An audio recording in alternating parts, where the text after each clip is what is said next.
everybody, it's G Marks and welcome to this week's episode of the Paychex Thrive Week in Review. This is where we take a few items from the news that impacts your small business and my small business, and we talk a little bit about it. Now listen, big item in news that we all know is the tax and spending bill and how all of this is going to affect our small businesses. While that is still in process right now, I'm not going to talk about it this week, but please know we will be diving deeply into it, not only on episodes of the Week in Review going forward, but also on other episodes of the Thrive podcast. And Paychex and I will be doing a special webinar at the end of July where we're going to have some tax experts involved, where we will dig deeply into how the implications of that tax bill will impact your business and mine. So not ignoring it by any stretch, but just we're waiting until all the things get finalized so we can dig deeper into it. In the meantime, let's dig into three items from the news that impacts your business and mine. The first item, it comes from a report in the Wall Street Journal reporting on the Consumer Confidence Index from the Conference Board. Now, the Conference Board is an organization where a lot of the people, media and economists look for the Consumer Confidence Index. They do a survey every month. Bad news. Consumer confidence declined in June. According to the report, the index decreased to 93 in June, which was a surprise to many analysts who were expecting an increase.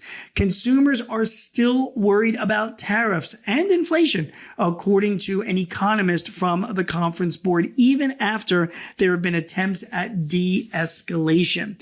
So consumer confidence drops in June. And again, this is a very closely watched monitor. It is also indicative of a continuing drop in consumer confidence over the past few months.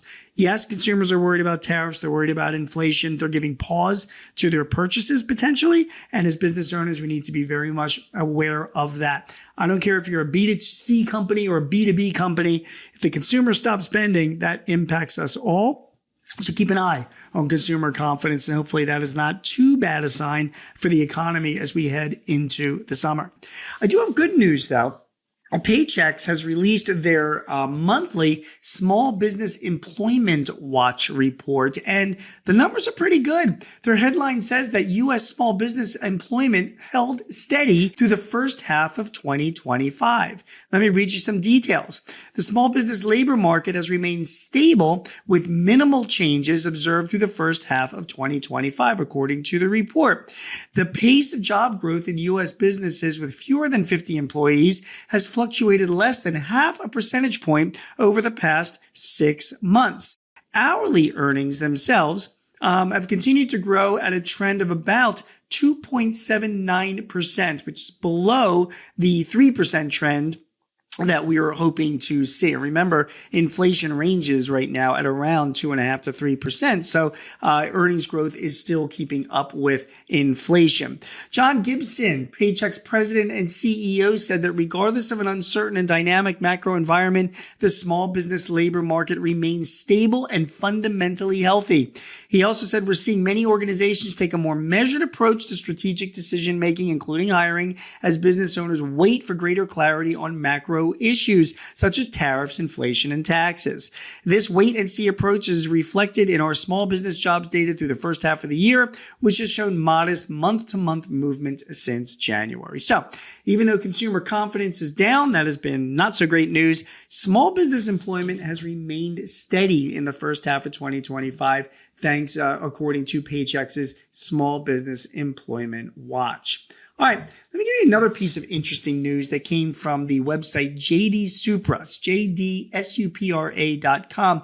They are giving warning to employers about their employee handbooks because they are becoming a tool for cybersecurity threats and hackers. Can you believe this? Let me explain to you how this is working according to JD Supra. Cyber criminals are obtaining copies of real or fake employee handbooks and distributing them by email, spoofing a legitimate employer's email address so that the mail and its attachment appear authentic. So imagine your employees are receiving a copy of their employee handbook, which seems real, and is coming from a spoofed email address or website. So that seems real as well. The email then asks the employees to scan a QR code, which is described as a way to acknowledge receipt of the handbook. Fair enough. That's not an uncommon thing to do. However, When it's scanned, the QR code directs the recipient to a malicious website that impersonates a legitimate corporate login portal, like a Microsoft 365 site or even your own site as well. And then they ask for the employee's credentials to log in. And once the employee gives their credentials, those credentials are stolen and used by the hackers to access your email or corporate network system.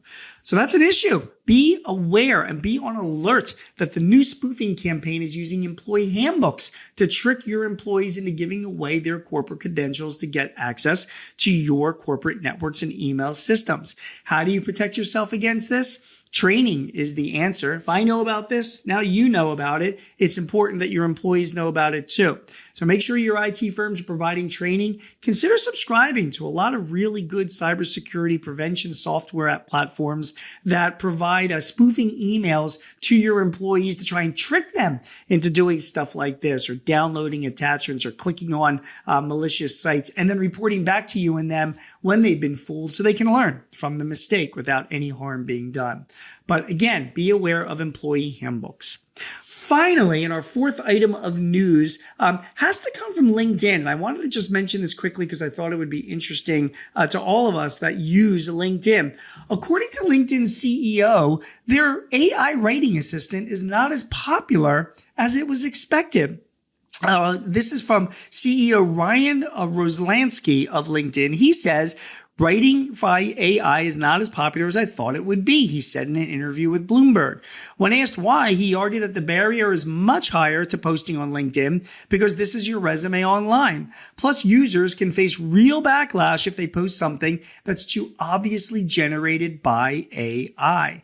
Interesting. What it tells me is that, first of all, as humans, we can detect when things are AI generated or not. We can see a faker when it's a faker. And apparently, so can people on LinkedIn. And when you're on LinkedIn, whether you're an employee looking for a job, an employer posting a job, or maybe you're just having interactions, comments, posts on the platform itself, using AI to write this stuff, it's an easy way to, impact your credibility if other users sense that you're using AI to write this kind of stuff.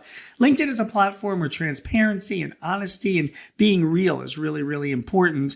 And using AI is not something that you would really want to be doing that often on this platform. And by the way, this is not just me. This is being reported by the CEO of LinkedIn, who is saying that using AI on the platform is not as popular as they would have thought. My name is Gene Marks, and you have been watching and or listening to this week's episode of the Paychex Thrive Week in Review. Again, we are going to be updating you on all the new tax legislation very, very soon. If you want some advice or tips or help in running your business, sign up for our Paychex Thrive newsletter. Go to paychex.com/thrive. Thank you so much for watching or listening, and we look forward to seeing you again next week with more news that will impact your business. Take care. Do you have a topic or a guest that you would like to hear on Thrive? Please let us know. Visit payx.me/Thrive Topics and send us your ideas or matters of interest. Also, if your business is looking to simplify your HR, payroll, benefits, or insurance services, see how Paychex can help.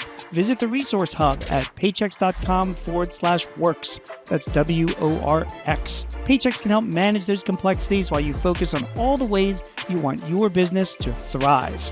I'm your host, Gene Marks, and thanks for joining us. This podcast is property of Paychex Incorporated 2025, all rights reserved.